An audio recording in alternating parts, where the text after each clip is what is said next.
Amenazas de águilas negras contra el alcalde Petro, Fiscalía investiga el panfleto que con términos altamente despectivos y violentos les exige estar en el exilio o de lo contrario serán víctimas de ataques. Diferentes instituciones, ¿no es cierto?, la Fiscalía, la SIJIN, todos los que están en el Consejo de Seguridad.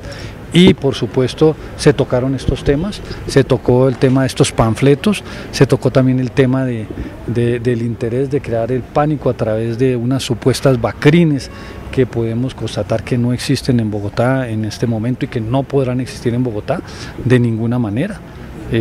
No podemos aceptar de ninguna manera que una banda venga a apoderarse del territorio y mantenga el control sobre el territorio, mantenga el control sobre las instituciones, mantenga el control sobre toda la población.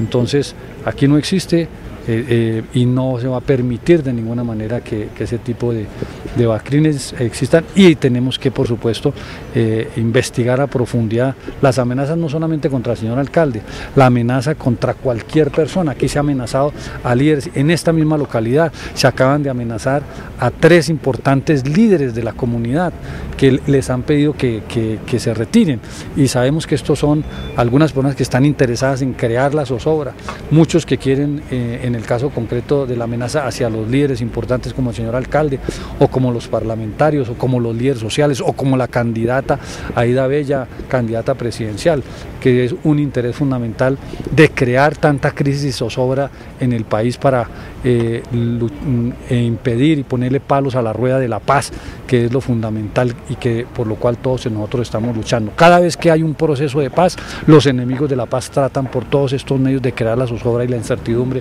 en Colombia, para que sean entonces los grupos de derecha los que puedan venir otra vez a gobernar e impedir un proceso de reconciliación y entendimiento entre todos los colombianos. El secretario de Gobierno dice que a pesar de las amenazas recibidas, el alcalde no va a dejar de pronunciarse. Explica también los ataques cibernéticos a la transmisión y equipos de Canal Capital.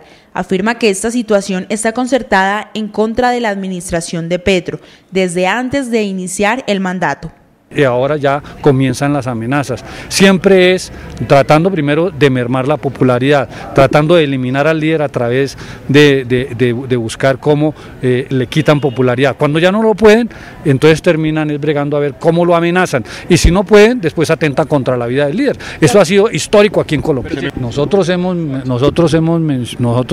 siempre hemos entendido que la gente utiliza muchas veces, se presentan algunas personas, algunos bandiditos, llegan y se autodenominan FARC, otros se denominan ELN, se pasan por guerrilla, otros se pasan por paramilitares.